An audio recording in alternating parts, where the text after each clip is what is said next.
Good day, Cham!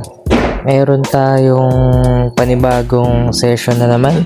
At ayun na gusto nga magkaroon ng crown na black and white. So, naisipan natin yung gawa siya ng design at nagmamadali siya kaya wala na masyadong eche bureche. Crown lang talaga.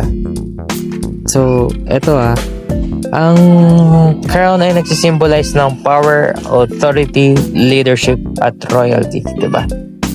So, ibig sabihin nito, ang madalas na may mga tattoo na crown ay merong dignity, high status, at self-worth.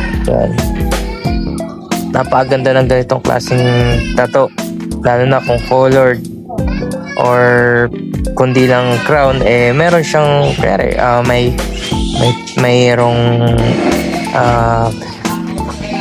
lion or mayroon tiger. Yan ang mga magagandang niya. O kaya sa Joker mayroon din crown yan. So eto, after ilang minutes, eto yung nagawa na natin crown. At yun nga pala, yung ating stencil ay medyo sumabog ka. Medyo nahirapan akong. Yun lang. Salamat.